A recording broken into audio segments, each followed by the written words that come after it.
그러니까 이 부분을 좀 설명을 안 하고 넘어갔었는데, 빠름에 대한 보상으로서의 느림, 이게 이제, 그 마르크 바르트라는 철학자 같은 현대 철학자들이 다시 찾아내는 것인데, 사실은 그런 것에 대한 그 철학적인 성찰이 불교 안에 오랜 시간 동안 우리가 아주 익숙한 무상과 공의 진리라고 하는 것 속에 이미 들어 있었습니다. 그러니까 무상하다라고 하는 것은 아시는 것처럼 이게 그 항상된 것이 없다, 고정된 실체가 없다, 사실 그런 뜻이잖아요. 그러니까 이게 연기, 무상, 공 이런 말들이 사실은 각각 한 현상의 다른 표현들이라고 볼 수 있습니다. 실제로. 그러니까 항상된 것이 없죠, 실제로. 그러니까 지금 이 강의를 시작했을 때 우리의 모습과 지금 이 순간의 우리의 모습은 같기도 하지만 다르기도 하죠. 실제로. 우리를 구성하고 있는 세포의 숫자가 상당히 달라졌습니다. 그런데 여전히 나이기도 하죠, 한편으로는. 그게 무상인데, 그게 왜 그런가 하면 나를 구성하는 게 수없이 많은 연기적 관계망들이기 때문에 그렇다는 것입니다. 그것도 끊임없이 변화하는 연기적 관계망들이기 때문에 그 연기적 관계망들이 계속 변하는 거죠. 제가 살아있기 위해서는 뭘 먹어야 됐고, 뭘 먹은 것들이 이미 소화되기 시작해서 그 소화되는 과정에서는 또 수없이 많은 미생물들과의 관계, 또 최근에는 뭐 장 속에 들어와 있는 미생물이 건강을 좌우한다, 이런 말들이 이제서 발견하는 거 아니에요. 사실 오랜 시간 동안 불교에서는 당연한 걸로 생각해 왔던 것이죠. 나를 구성하는 게 내가 나일 수 있는 것은 수없이 많은 그런 의존들 때문이다. 근데 그 중에서는 내가 알 수 있는 인연이 있고 알 수 없는 인연들이 훨씬 많은 거죠. 사실은 내 안에서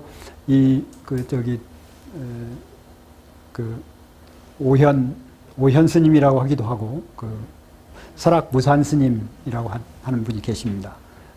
우리 시대의 아주 독특한 선승이셨습니다. 저는 개인적으로는 사실 잘 몰랐었는데, 이제 제가 불교평론이라고 하는 대중학술지에 편집위원으로 참여하고 있다가 이제 지금 편집위원장을 하고 있는데, 그 발행인으로 이름을 올리셨어요, 그분이.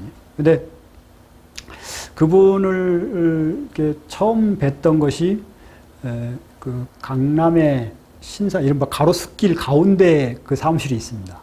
그러니까 정말로 혼잡한 곳에 공간이 이렇게 있어요. 그러니까 이쪽에는 세미나실이 있고 그 안쪽에는 이제 스님이 오시면 가끔씩 이렇게 쉬시는 곳이 있는데, 거기에 가서 이렇게 인사를 드리는데 바로 그 옆에 해골이 이렇게 있는 거예요. 해골이. 그리고 뭐 관념적으로는 이미 알고 있었던 거죠. 오래전부터 우리가 해왔던 수행 중에 하나가 해골을 바라보면서 자신의 실체를 바라보라는 거 아니에요. 그렇게 한 것인데, 그렇게 그냥 관념적으로 생각하는 거하고 바로 사람 옆에 해골이 있는 거하고 느낌이 다르더라고요. 물론 그 해골은 아주 바짝바짝하고 금으로 잘 해놨어요. 은으로 이렇게 잘 해놨어요. 잘생긴 해골이야. 근데 그래봤자 해골이지. 그래서 이 해골 어떻게 좀 안 보이는데 놔둘 수 없습니까? 당신이 늘 봐야 된다는 거예요. 이걸 당신이 실제로. 근데 그 말 중에 하나가 특히 이제 그 젊은 스님들이나 이런 수행자들이 특히 성욕이 아주 활발할 때 자신들의 성욕을 다스릴 수 있는 수행 방법 중에 하나로 이른바 정말 예쁜 처녀가 있으면 그 처녀의 지금 모습이 아니라 무덤 속에 들어가서 썩어가는 그 처녀의 모습을 상상하라, 이렇게 얘기하죠. 그런데 그게 상상이 되나요? 그 앞에 자신을 유혹하는 그 상대자가 있는데, 남자든 여자든 마찬가지죠. 그 사람이 무덤 속에 들어가서 썩어가는 모습을 어떻게 상상할 수 있겠어요? 그게 잘 안 되는 거죠.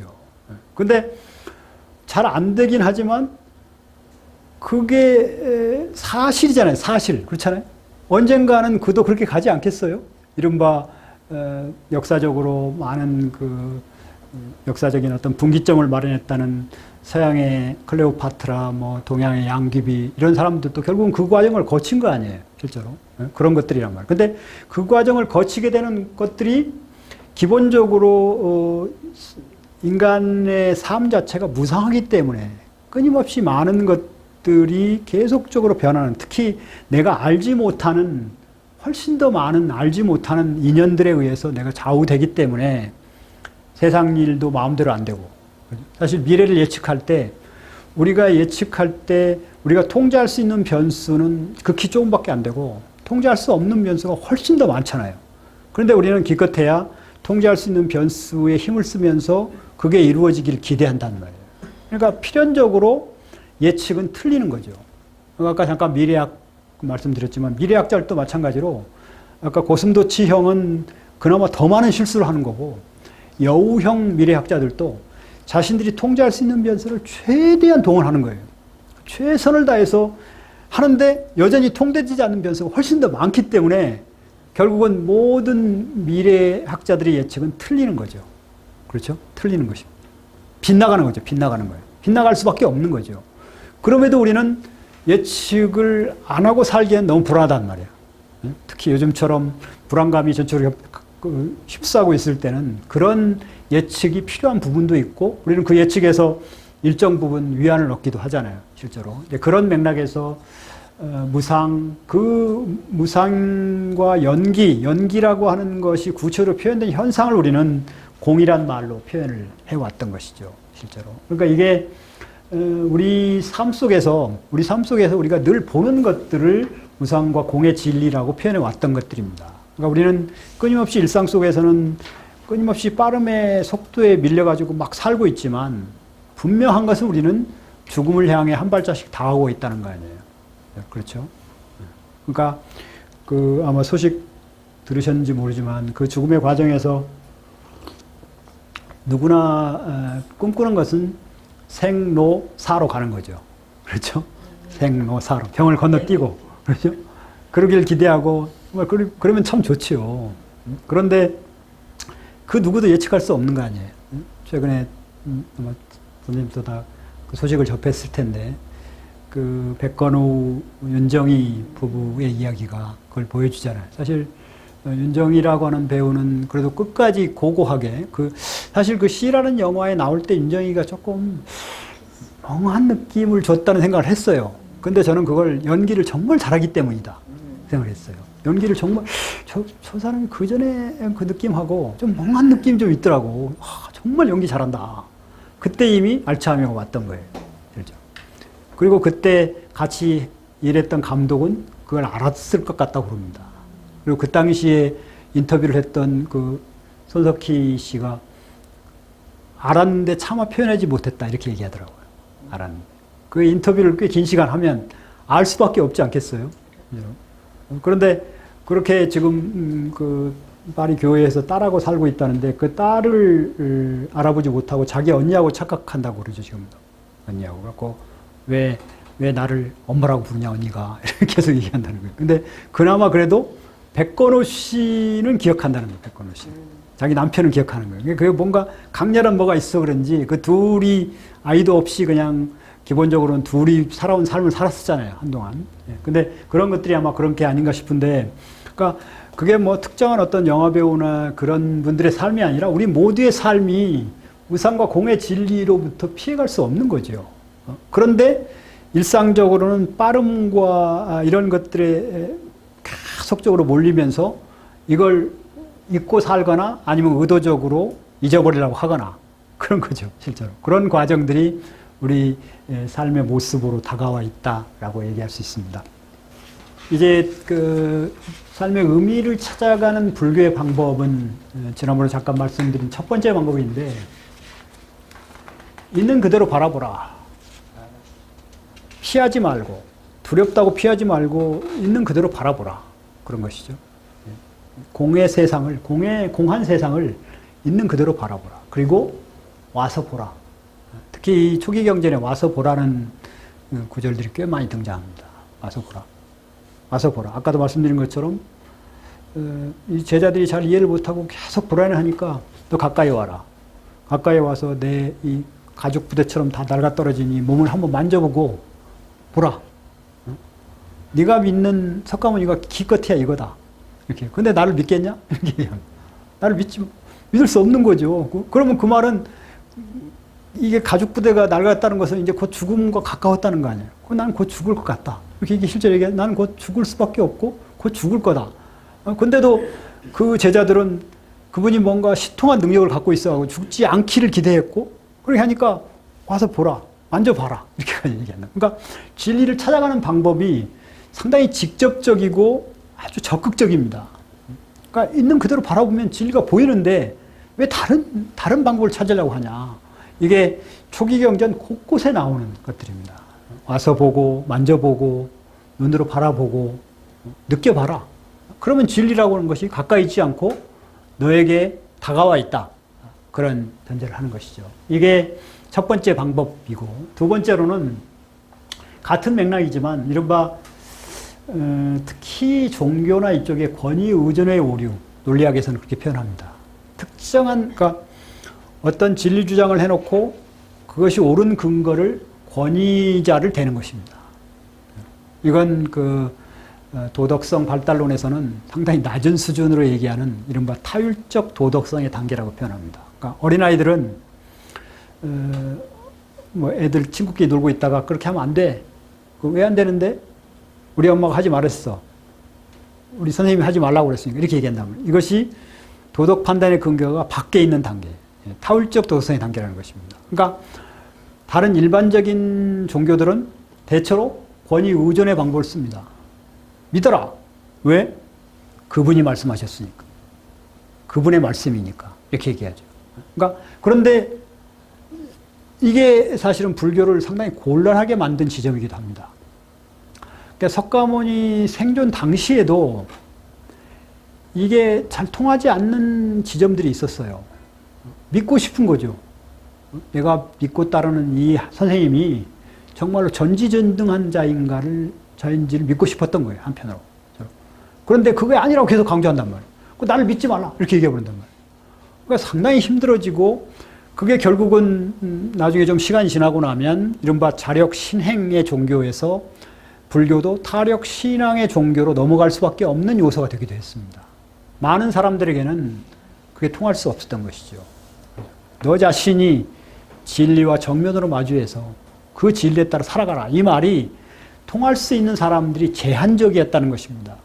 지금도 마찬가지죠. 지금도 특히 한국 불교의 그런 현상들이 꽤 특징적인데, 이게 한국 불교 신도들의 구성을 보면 뭐 다른 종교도 마찬가지지만 정말로 지적으로 높은 사람들이 많이 있습니다. 그런 사람들이 되게 불교에 이렇게 호의적이에요. 그런데 그 사람들의 숫자는 그렇게 많지 않고 대부분의 사람들은 그냥 가서 부처님 앞에 가서 비는 거예요. 그렇죠? 그래서 우리나라의 가장 큰 절들은 그런 비는 분들이 많은 곳이 큰 절이 되고 있죠. 어디 이렇게 유명한 데가 있잖아요. 기도처가 있잖아요. 기도처를 당할 수가 없습니다. 물론 기도처라고 하는 것 자체를 저는 종교에서 그 자체로가 문제가 된다고 생각하지는 않습니다. 뭔가 자신이 비는 게 있어야 되죠. 근데 예를 들자면 특히 이제 내일 수능인데 수능 기도처로 잘 알려진 곳이 이 관악산 위쪽하고, 그 다음에 저 아래 갓바위 부처하고 이런 데 있죠, 실제로. 근데 거기 와서 비는 분들이 내 아이가 공부한 것을 그대로만 좀 쓸 수 있게 해달라. 이렇게 빌면 거기까지는 충분히 종교적으로 허용될 수 있습니다. 그렇죠? 그런데 공부하지 않은 것까지 맞추게 해달라. 이건 비불교적입니다. 석가모니가 계신다 하더라도 그 기도를 들어줄 리가 없어요. 그렇죠? 그러니까 기본적으로 기도라고 하는 것은 그 자체를 그쳐야 되는 거예요. 우리 아이가 떨지 않고 학교 시험장에 가서 자기 공부한 것을 잘 그것까지만 하는 것은 얼마나 간절한 기도예요. 실제로 그런 기도들은 애들한테 위안을 줄 수도 있거든요. 통할 수도 있습니다. 아, 우리 어머니가 나를 위해서 기대하고 있으니까 내가 마음이 좀 편안해. 실제로 그런 사람도 있거든요. 근데 그 이상을 요구하는 것은 그건 들어줄 리가 없는 기도란 말이에요, 한편으로. 그러니까 그런 방식으로 이게 어떤 자신의 어떤 기도나 이런 것들이 그 어떤 그 인간의 어떤 힘을 넘어서는 자연적인 큰 힘을 가진 어떤 존재들을 설정해 놓고 그에게 기대는 방식의 접근법에 대해서 석가모니는 끊임없이 경계했습니다. 나를 믿지 말라. 나를 믿지 말라. 나를 뭘 보고 믿냐? 심지어. 그리고 이미 내가 나를 믿지 않고도 살아갈 수 있는 길을 내가 충분히 얘기해 놨는데 왜 그걸 안 믿고 왜 끝까지 나한테 와서 그러냐. 그건 사실 마찬가지로 예수도 예수를 쫓아다닌 제자들 중에서는 예수가 정말 그 유대의 실제적인 왕이 될 것으로 착각했던 사람들이 있었어요. 요즘도 그런 사람들이 있죠. 누가 뭐 대통령이 될 것 같다 그러면 그 사람 막 쫓아다니는 그런 사람들이 있었던 거예요. 근데 그런 사람들이 보기에는 예수는 정말 실망스러운 자인 거예요. 또 거꾸로 그가 정말 하나님의 아들이라고 해서 그냥 십자가에 막 못 박히지도 않을 줄 알았어. 근데 십자가에 못 박힌 채 그냥 죽어버렸단 말이에요. 실제로. 그렇죠? 피 흘리다가. 그 당시에 십자가에 못 박힌다는 것은 아주 흉악범들, 실제로 흉악범들하고 같이 이렇게 못이 박혔죠. 그러니까 그런 흉악범들이나 당하는 그런 것에서 이분이 한순간에 하늘로 확 뛰어오를 줄 알았는데 안 그런 거예요. 그러니까 엄청나게 실망해서 떠나간 사람들이 꽤 있었습니다. 근데 이제 그런 것들을 넘어서는 방식으로 예수 교의 경우는 예수가 그렇게 택했다기보다는 기독교가 택한 방법이 있죠. 부활을 택하는 거죠. 부활을. 인간의 한계를 뛰어넘어서 부활해버렸다. 이렇게 얘기하면서 예수교는 타력신앙으로 가게 되는 거예요. 그리고 나를 믿어라. 그런 나를 믿으면 모든 문제가 해결된다. 그리고 그런 방법이 종교에서는 여전히 효력이 있는 것입니다. 그래서 지금도 기독교는 나름대로 버틸 수 있고 버티고 있는 거죠. 한편으로는. 근데 그런 방법을 석가모니도 충분히 알고 있었고 그 시대의 인도인들이 거의 그런 방법을 따르고 있었죠. 근데 끊임없이 나를 믿지 말라라고 얘기합니다. 그러니까 그리고 내가 말해놓은 진리도 있지만 자연현상이나 인간현상을 있는 그대로 바라보라. 그러면 삶의 길이 보인다. 어떻게 살 것인가 보인다. 다른 특별한 길을 찾지 말라. 기이하고 이상한 현상들을 쫓아내지 말라. 이렇게 강조한단 말이에요. 이게 삶의 의미 물음이나 기타의 근본적인 물음에 대한 석가 답변의 두 가지 자연주의적 방법, 동시에 권위의존의 오류를 극복했다라고 볼 수 있습니다. 실제로. 그다음에 마지막 방법으로 이게 이제 특히 현대인들에게 더 많이 호소력을 갖는 것인데 이게 삶의 의미를 찾아가는 과정이 어떤 정신적이고 뭐 철학적인 사유의 과정만 가지고 해결되는 것이 아니다라는 것을 분명히 여러 곳에서 말씀하십니다. 그러니까 기본적으로 삶의 의미라고 하는 것은 머릿속에서 이렇게 여러 가지 사유를 통해서 일정 부분 규정할 수 있지만 그것이 거기서 그쳐가지고는 근본적인 답까지는 찾을 수 없다. 결국은 몸이 함께 가야 된다라고 얘기합니다. 몸이 함께 가야 된다. 그러니까 우리가 흔히 불교를 지혜와 자비의 종교라고 얘기했을 때 특히 자비라는 말을 쓸 때는 반드시 몸이 전제되는 거죠. 몸이 따라가 줘야 자비의 완성인 거죠. 그렇죠? 어떤 사람들을 보고 연민을 느끼고 끝나버리면 자비가 아니죠. 그 눈길만 보내면 자비가 아니고 손길까지 가야 됩니다. 지난번에 말씀드린 것처럼 관음보살이 천 개의 눈만 갖고 있고 1000개의 손이 없으면 관음보살이 아니죠. 그럼 마찬가지로 몸에 기반한 수행, 몸에 기반한 체험적 방법을 통해서 그 수행으로서의 명상 같은 것도 다 같은 맥락이죠. 그러니까 수행이라고 하는 것은 기본적으로 몸의 변화가 따라와야 됩니다. 진짜로. 몸의 변화가 따라오지 않으면 머릿속에서 뭔가 막 굴려가지고 무슨 얘기를 해놔도 결국은 도로아미타불로 돌아가 버리죠. 사실 그렇죠? 지난번에 어느 대중 강연을 좋아해서 쫓아다니는 분이 한 분 계셨는데 그분이 저한테 그런 고민을 토로하더라고요. 자신이 이렇게 삶이 공허하고 뭐 힘들고 그래서 유명한 강사들이 나오는데 열심히 쫓아다녔대요. 열심히 가서 들으면 되게 감동적이고 자기 삶이 막 뭔가 변화가 올 것처럼 막 흥분되고 막 그랬다는 거예요. 근데 나와서 집으로 돌아가는 버스 안에서 그게 조금씩 녹기 시작하다가 집에 돌아가면 없어져 버린대. 이게 왜 그러냐는 거예요. 왜? 도대체 이거 어떻게 해야 해결되냐는 거예요. 그래서 제가 이렇게 쳐다봤어요. 이게 빠진 거죠. 몸이. 그렇죠?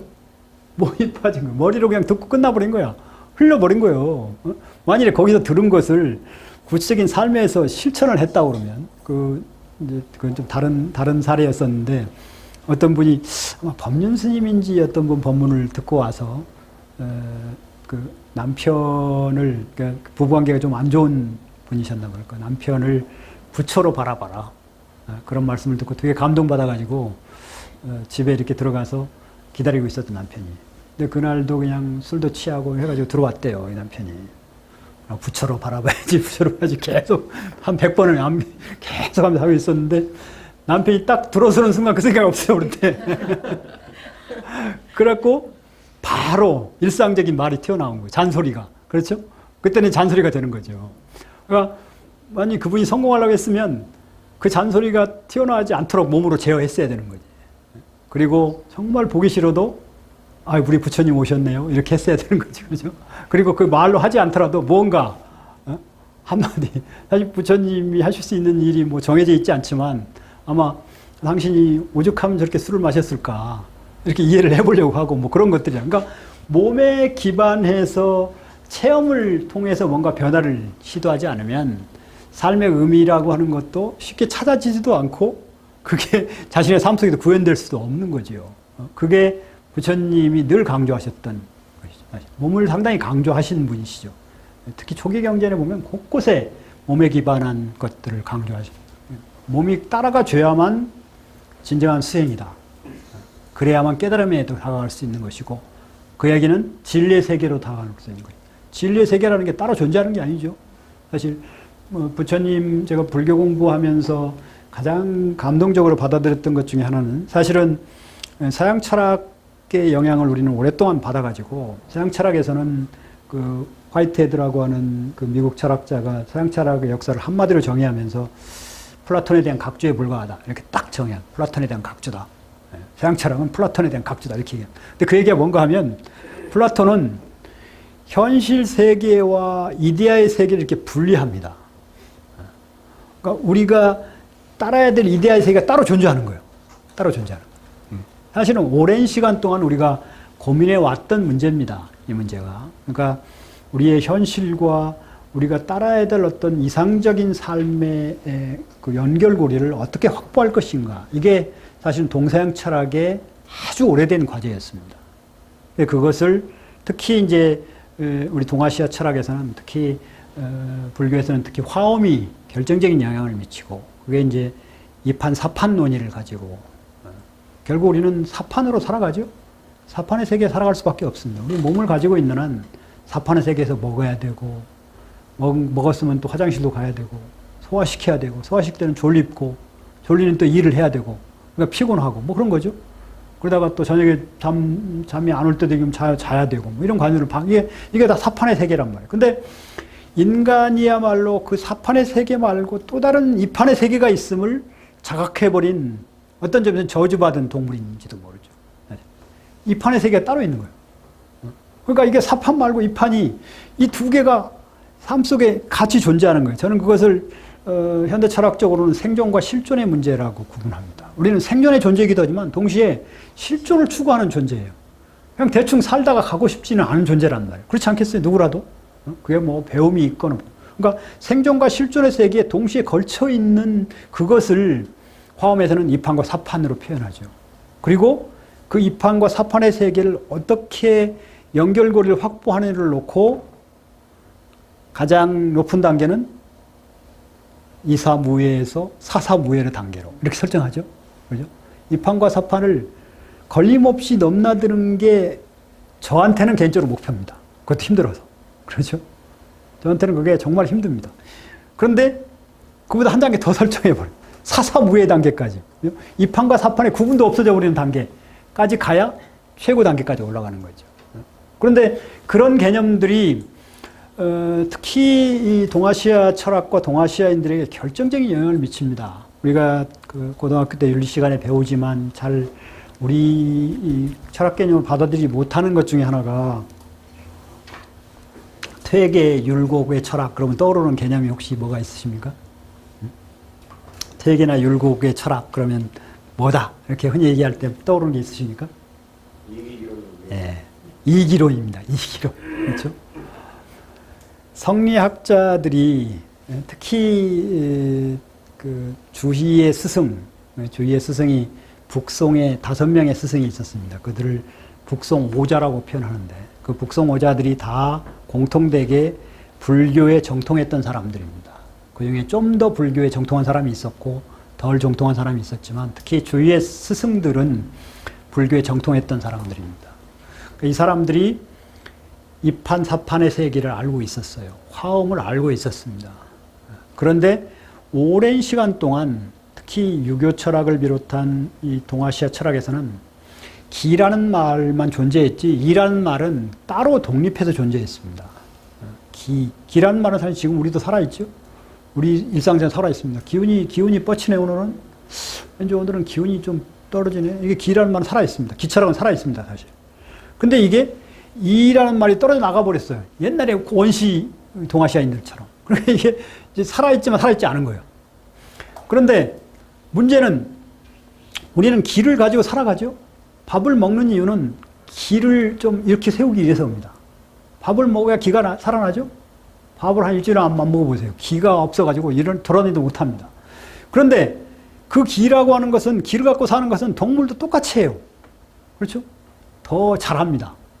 기운이 뻗치는 대로 행동하는 동물들이 더 잘해요. 그러니까 인간은 기의 세계만 갖고는 살 수 없는 존재로 어떤 면에서 저주받은 거죠. 그랬을 때 이의 세계를 가져와야 돼. 이 두 개의 관계를 어떻게 설정하느냐. 그게 이 조선 성리학의 핵심 과제였던 거예요. 그래가지고 율곡 같은 경우는 기본적으로 존재하는 것은 기다. 기가 발할 때, 그런데 기가 발할 때 이가 올라타도록 할 수 있을 뿐이다. 그런 입장을 취했는데, 퇴계 같은 사람은 어떤 점에서는 플라톤적이죠. 이의 세계가 따로 있다. 이렇게 얘기해요. 이도 바란다. 이도 독자적으로 바란다. 진리의 세계도 독자적으로 바란다. 이렇게 얘기한 거예요. 그러니까 어떤 점에서는 플라톤 철학에 좀 더 가까운 거예요. 그 개인의 삶이 좀 더 엄숙하기도 했고 아마 그분 개인의 삶 속에서는 진리가 살아있다고 느꼈나 봐요. 진리의 세계가 따로 살아있다고 느꼈나 봐요. 근데 저는 그런 말에 동의하기 어렵습니다. 진리의 세계가 따로 존재하는 게 아니라 우리의 일상 속에 진리가 탈 수 있을 뿐이죠. 기가 이렇게 뻗칠 때 진리가 타도록 노력할 수 있을 뿐이란 말이에요. 그런 점에서 저는 율곡에 좀 더 호의적입니다.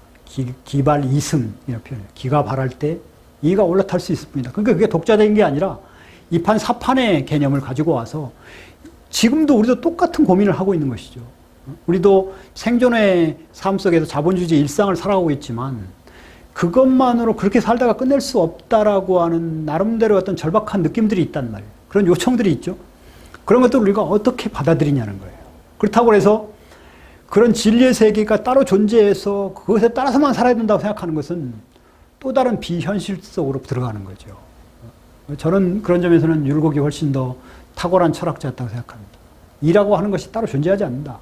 기가 발할 때 이라고 하는 것이 올라탈 수 있도록 할 수 있을 뿐이다. 라고 얘기했던 것이고 그게 율곡이 불교를 깊이 있게 공부했기 때문에 나올 수 있는 설이다라고 저는 생각합니다. 실제로 그가 어머니가 돌아가신 후에 1년 동안 스님 생활을 했죠. 그게 끊임없이 조선 성리학사에서 문제거리가 됩니다. 이른바 공자를 모시는 사당인 문묘에 배향되는 과정에서도 지속적으로 율곡이 출가를 했었다. 사문난적의 세계에 뛰어들었었다. 이렇게 얘기해요. 그리고 평생 고생해요, 사실 그것 때문에. 그런데 그런 직접적인 체험들 속에서 기발이승 일도설이란 말을 하고 이건 뭐 주의 같은 사람이 다시 나타난다 해도 바꿀 생각이 없다. 이렇게까지 강하게 얘기를 하죠. 그런 것들이 조선 성리학에서 나름대로 그러니까 그게 불교의 화엄에서 조선 성리학의 이 길로 왔다가 이게 사실은 우리한테 왔어야 되는데 그러면 이제 삶의 의미물음이 상당히 일상적이고 쉬운 과제가 되는 거예요. 삶의 의미물음이라는 건 별게 아니고 일상적으로 기를 가지고 산단 말이에요. 우리가. 그러죠? 기를 가지고 사는데 기가 뻗치는 대로 살 수만 없잖아요. 그랬을 때 가끔씩 그러면 어떻게 살아야 돼? 이렇게 살아도 괜찮은가? 이렇게 묻는 순간에 삶의 의미물음이 자신의 일상 속으로 들어오는 거라는 말이에요. 그러니까 삶의 의미물음이라는 게 따로 존재하는 게 아니고 기본적으로 우리한테 존재하는 것인데 그리고 그것은 몸에 기반하는 것이죠. 그렇죠? 우리는 기라고 하는 것은 몸에 기반합니다. 기본적으로. 몸에서 기가 나와서 정신여행까지도 가는 것이죠. 특히 현대 심리철학에서도 가장 주목하는 것은 심신의 관계론이에요. 심신관계론. 그런데 이게 몸과 마음은 불상이 불상잡이다. 이렇게 돌아가요. 실제로. 분리할 수도 없고 뗄 수도 없다. 그렇죠? 오랜 시간 동안 특히 서양 철학사 속에서는 플라톤은 몸과 정신의 세계는 서로 다르고 이 몸이란 놈이 정신의 세계를 계속 끌어당겨가지고 타락시키는 놈이다. 그러니까 몸에 기반한 모든 욕구들은 가능한 한 철저하게 차단해야 된다. 그래서 나온 말이 아시잖아요. 사랑에서도 플라토닉 러브. 그러죠? 플라토닉 러브라고 이게 저도 실제로 그 플라토닉 러브란 말 때문에 20대에 상당히 고통을 겪은 경험이 있습니다. 실제로. 특히 제 지금 아내가 된 상대방 여자가 플라토닉 러브에 아주 빠져 있어가지고 절대 가까워지지 못하게 하는 거예요. 우리의 진정한 사랑은 정신적인 사랑이다. 그래가지고 정말 고생했습니다. 그래가지고 나중에 지금 계속 설득을 해가지고 이제 뭐 설득할 것도 없죠. 같이 사니까. 근데 그런 개념들이 자꾸 오랜 시간 동안 플라토닉 러브가 통용돼 왔었고 우리 사회에서 통용됐었어요, 실제로. 근데 여전히 그런 입장들이 존재할 수 있는데 그게 드물긴 하지만 이 이론론자들이 그렇습니다. 진리가 그 자체만 있고 기라고 하는 것은 이의 지배를 받는 되는 존재다. 이렇게 보는 그런 관점이 지금 상당히 좁기는 하지만 여전히 존재했습니다. 근데 기본적으로는 조선 성리학자들은 이와 기를 동시에 인정하면서 그 둘 사이의 관계를 어떻게 설정할 것인가를 놓고 정말 치열한 담론을 펼친 것입니다. 근데 거기에 이제 권력 투쟁이 끼어들면서 오염돼 버리죠. 그리고 그것이 그래도 비판적으로 우리한테 계승됐어야 되는데 식민지 근대가 시작되면서 단절돼 버리고 그러면서 그 철학의 세계를 특히 일본식으로 재해석한 독일 철학 같은 게 지배하죠. 그러니까 일제시대의 철학은 데칸쇼였습니다. 데칸쇼가 뭐겠습니까? 데칸쇼가 뭐겠습니까? 데카르트, 칸트, 쇼펜하우어. 그러니까 오랜 시간 동안 수천 년 동안 우리 나름대로 충분히 철학함을 하면서 잘 공유해 왔는데 물론 모든 민중들에게까지 가지는 않았지만 그건 뭐 서양도 마찬가지였죠. 서양도 철학은 기본적으로 지식인들 일부 계층이 한 거 아니에요. 근데 그 철학은 싹 가버리고 데칸쇼가 갑자기 철학의 모든 것인 것처럼 된 거예요. 그래서 그 이후에도 그게 극복되지 못한 채 21세기인 지금까지도 왔습니다. 그래서 동양 철학은 지역 철학의 한 부분인 것처럼 여겨지고 서양 철학이 곧 철학이고 이런 관념이 지금도 통용되고 있단 말이에요. 요즘엔 그래도 많이 나아졌지만 우리나라 철학과들은 특히 서양 철학 정도로 다 채우고 동양 철학자들은 한 명이나 두 명 있으면 된다. 이런 생각들이 아주 강했어요. 실제로. 그리고 그 동양 철학자들도 서양 철학자들과 대화가 가능한 동양 철학자들만 교수가 됐습니다. 대체로. 특히 이른바 유명한 대학이라고 할수록. 그래가지고 동양 철학도 서양에 가서 박사학위를 받아와야 교수가 되는 거야. 실제로. 그런 현상들이 지금도 여전히 있습니다. 지금도. 이른바 스카이 대학도 스카이 대학이 좀 더 심하죠. 그러면. 그러니까 그것이 뭔가 하면 우리의 전통적인 철학이 현대적으로 계승되지 못하고 사실은 그 철학이 시시한 철학이 아닌 거예요. 기가 바랄 때 이가 어떤 방식으로 어떻게 올라타게 해야 되냐. 이게 정말 절박한 문제란 말이에요. 그렇지 않습니까? 우리가 막 그게 어떤 자신의 욕구대로 막 행동할 때 그 순간에 뭔가 진리의 어떤 것들이 좀 올라타줘야 된단 말이에요. 그래야 삶이 제대로 된 삶이 펼쳐지는 거죠. 그걸 가지고 그렇게 치열한 논쟁을 벌였던 전통이 화엄에서부터 성리학으로 이어지고 그 다음에 끊겨버린 거예요. 그리고 나서 서양에 그런 답들이 있는 걸로 알고 계속 찾아봤는데 그런 답이 별로 없는 거예요. 그러다 보니까 이제사 균형 잡힌 시각에서 이제 좀 우리 내부에서도 어떤 답을 찾아야 되지 않느냐라는 말들이 나오기 시작하고 이제 그런 가운데서 특히 불교가 할 수 있는 역할이 그런 것들입니다. 특히 우리 시대의 학문적 기조가 자연주의이기 때문에 자연주의. 그러니까 특별한 어떤 형이상학적 전제를 해버리면 특히 종교 형이상학적 전제가 있어버리면 그 믿음의 관문을 통과해야 된단 말이에요. 그렇죠? 사실은 기독교도 매력적인 종교죠. 근데 가장 큰 난관이 뭔가 하면 믿음의 세계를 넘어서야 돼요. 믿음의 문턱을 넘어서지 못하면 그 종교로서 존속할 수가 없습니다. 그러다 보니까 어떤 문제가 생기는가 하면 어느 한순간에는 믿음의 세계를 넘어가서 확 넘어간 사람들이 특히 그래가지고 뭐 성직자가 되거나 이런 분들이 그 믿음이 흔들리면 뿌리부터 흔들려 버리는 거예요. 근데 불교는 그런 전제가 있지 않더라도 그냥 있는 그대로 바라보라. 우리 삶 속에 있는 그대로 바라보라. 그리고 와서 직접 만져보라. 관찰하고 만져보라. 그런 가운데 진리가 있고 그런 가운데 삶의 의미가 있다. 이렇게 얘기하고. 그 다음에 그런 점에서 내가 많은 얘기를 했고 충분히 얘기를 했지만 그건 내가 발명한 진리가 아니라 발견한 진리다. 내가 발견한 진리를 내가 해놨으니까 그걸 참고해서 네 나름대로 길을 찾아가라. 이렇게 얘기하고. 그리고 그것도 정신과 몸을 이렇게 분리시켜가지고 해가지고는 진리의 세계에 갈 수 없다. 기본적으로 모든 진리는 몸에 기반한 진리여야 된다. 그렇게 특히 이 몸에 기반한 진리라고 하는 게 불교가 우리 시대에 줄 수 있는 가장 큰 울림이라고 생각합니다. 몸을 떠난 진리, 플라톤적 진리의 시대는 이제 간 거죠. 그런 진리는 존재하지 않았던 거죠, 본래. 실제로. 그러니까 그런 맥락에서 몸에 기반한 체험적 방법을 통해서 진리의 세계에 좀 더 가까이 다가가는 것. 그게 삶의 의미 물음을 찾아가는 불교적 방법이라고 얘기할 수 있다는 것입니다. 그런 점에서 우리 삶의 의미가 과연 있는가? 이런 질문을 다시 던져본다면 일상적인 우리 일상은 무상에 근거한 고통스러운 삶이죠. 한편으로 보면. 그런데 그게 왜 고통이 오는가 하면 소유와 집착의 일상화로 인해서 오는 거 아니에요. 그죠? 소유와 집착의 일상화로. 그런데 그런 가운데서 무집착의 삶이 가능한가 그럼? 그래서 법정 스님의 무소유가 그렇게 인기가 있었던 거 아니에요. 그런데 많은 사람들이 정말 무소유가 가능하냐? 우리 시대에. 그런데 이분의 책을 잘 읽어보면 요즘엔 이 책을 판매를 안 하죠. 이게 도서관에 보면 가끔 있습니다. 도서관, 큰 도서관에 가면 무소유가 있습니다. 잘 읽어보면 무소유가 아니라 무집착입니다. 나한테 필요한 것만을 소유하라. 그거 아니에요. 그리고 그렇게 해서 소유하게 된 것조차도 집착하지 말라. 실제로 그분이 그런 모범을 보여주시기도 했죠. 그분이 쓴 스필에 보면 당신이 점점 하나씩 버리다가 차를 좋아하시니까 차 탁자하고 찻잔 세트 이런 거 갖고 계시다가 어느 순간 보니까 이게 집착하고 계신 거예요, 당신이. 그러니까 그날 찾아온 운 좋은 신도한테 줘버렸다는 거예요. 그날 정말 운 좋은 사람이었지, 그 사람은. 그때 내가 그때 갔더라면 참 좋았을 텐데.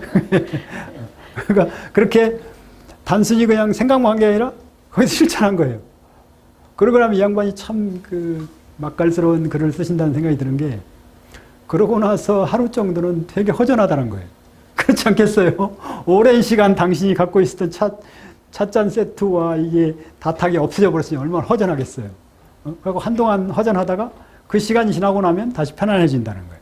그런 방식으로 무집착의 삶, 그러니까 소유해야죠. 인간은 몸을 지니고 있고 기로 살아가는 한 소유해야 합니다. 음식도 먹어야 되죠.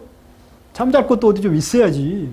그런데 정말로 그것이 내가 소유하고자 하는 것이 정말로 필요한 소유인지 그렇지 않은 것을 쌓고자 하는 것인지를 구분하는 노력은 정말로 삶을 살아가는데 정말 중요한 지혜라고 하는 것을 점점 더 저도 느끼게 되더라고요. 그래서 그런 맥락에서 일상을 잘 살아내는 일 그 자체가 삶의 의미를 구현해내는 것이지 무슨 삶의 의미가 따로 존재하는 것은 아니다.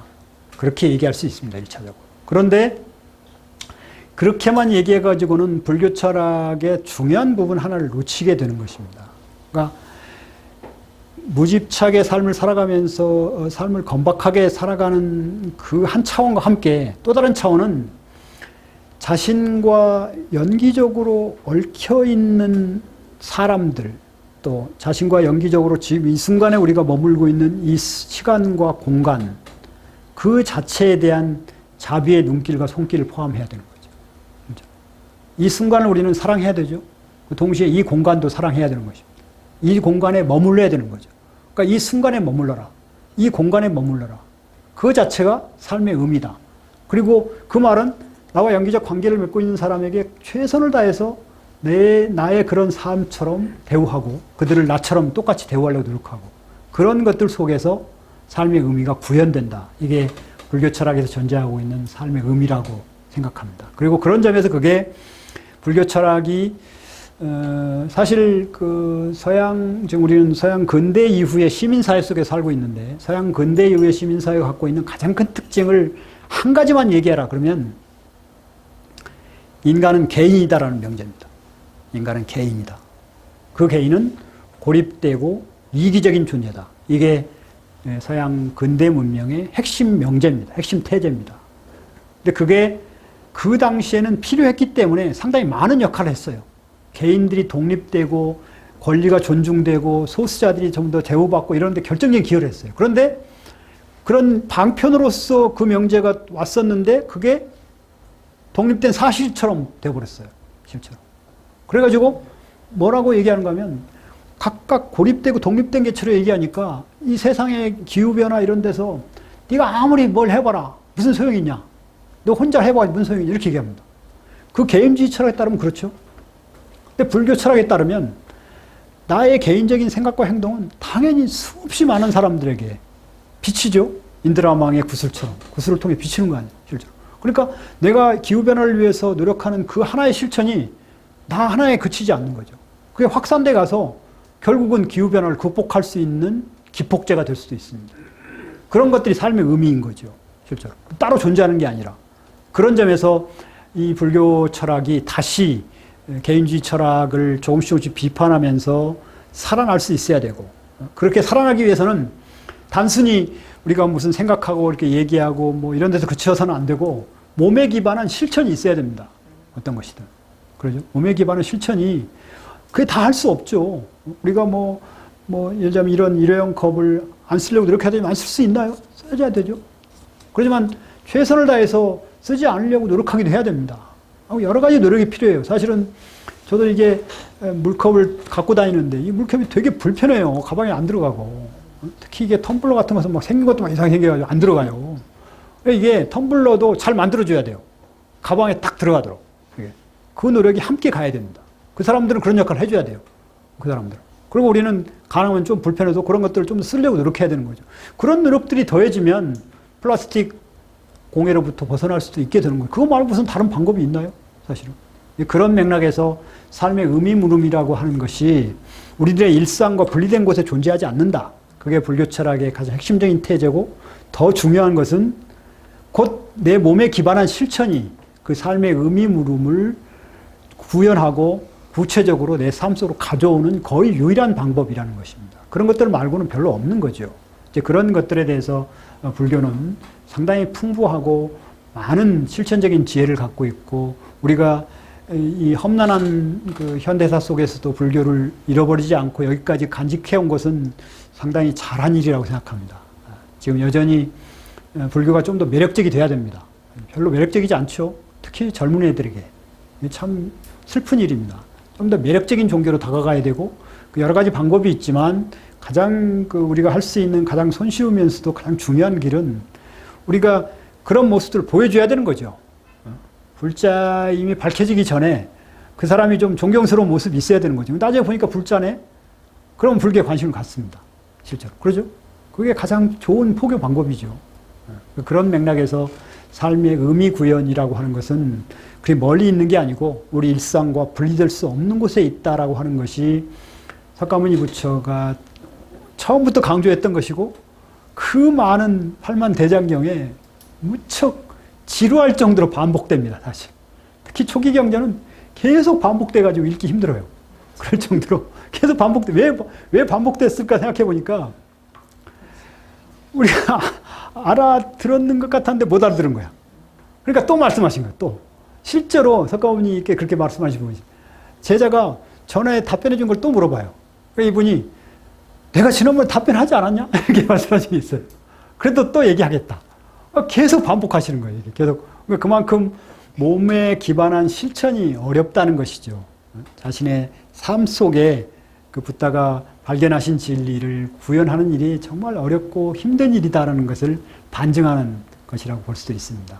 그런데 어찌됐거나 삶의 의미물음에 대한 불교의 응답은 그렇게 대단한 특별한 어떤 것에 있지 않다라는 것을 다시 한번 확인할 수 있는 그런 계기가 됐으면 좋겠습니다. 그런 면에서 일상에 존재하는 다르마의 발견, 우리가 뭐 징서의 연꽃이란 말이 그래서 있는 거 아니에요?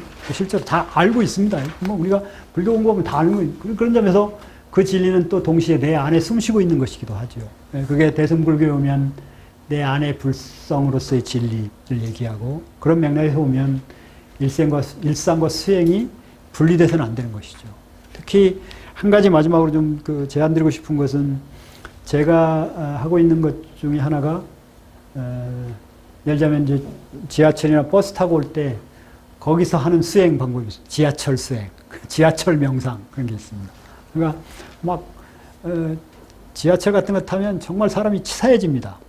사람 좀 피곤하고 그러면 누가 일어날 거를 눈치를 보면서 그 앞에 가서 앉아 있어요. 근데 안 일어나. 그거 되게 미워져. 이게 웃기는 거 아니에요? 단지 내가 이 사람 기대를 해가지고 그 기대가 무너졌기 때문에 그 사람 되게 미워져요. 생긴 것도 좀 이상한 것 같고, 되게 이런 생각이 들어요. 그럴 때 눈을 딱 감고 천천히 호흡을 하면서 하나에서 108까지 셉니다. 그러면 어느 순간에 그 앞에 있는 사람이 안 보이기 시작해요. 그래갖고 물론 그러다가 그 자리가 비었는데 딴 사람 앉기도 해요. 근데 그런 방식으로 구체적인 일상 속에서 자신만의 그런 명상의 방법, 수행 방법을 찾아가는 것이 정말로 도움이 되더라고요. 실제로. 그런 것들을 하나쯤은, 개인의 각자의 방법을 하나쯤은 찾아가는 것이, 그런 과정에서 이제 정말 바쁘고 하다가도 내가 이 자리에 왜 오지? 이런 생각을 하게 됩니다. 실제로. 내가 이 자리에 왜 오지? 여기 왜 왔지? 그런 생각을 하고 그 회의에 참석하고 그런 거 하고 그냥 쫓겨나자 하는 거하고 이게 다르잖아요. 실제로. 그런 것들이 일상과 수행이 분리되지 않아야 된다라는 그런 석가모니 부처의 가르침과 통하는 것이다라는 생각을 해봅니다. 그러니까 아까 말씀드린 것처럼 지금 이 순간에 집중하라라는 찰나의 미학, 뭐 이런 말씀 많이 하시잖아요. 오직 할 뿐, only doing 이라는 말도 그런 것이고, 또 삶의 의미는 그냥 순간순간 느껴지는 것이지 따로 찾는 것이 아니다라고 볼 수도 있습니다. 지혜의 눈길과 자비의 손길, 그리고 지금과 같은 함께함의 순간들, 이런 것들이 다 의미 아니겠어요? 사실은. 그러죠? 어떤 날 정말 이해관계 없이 좋은 사람을 만나서 차를 한잔 한다거나 술을 한잔 한다거나 밥을 같이 먹는, 그런 것들이 삶의 의미들 아니겠어요? 충만한 의미들이죠. 그런 것들 말고 찾아야 할 특별한 삶의 의미는 없다. 그게 붓다의 가르침 속에 포함된다고 저는 생각합니다. 예. 이렇게 해서 마치도록 하겠습니다. 예. 우선은 그런 사람들과 그래도 최선을 다해서 만나보려고는 노력합니다. 그런데 지금 말씀하시는 진상은 그게 가능하지 않은 사람들인 경우가 많잖아요. 일방적으로. 네, 일방적으로. 네. 그런데 아마 그 경우에도 제 경우는 두 유형이 있는 것 같아요. 정말로 병적인 어떤 증사로 넘어가서 극복이 불가능한 사람이 있고, 그렇지 않고 노력을 통해서 해결되는 경우도 있더라고요.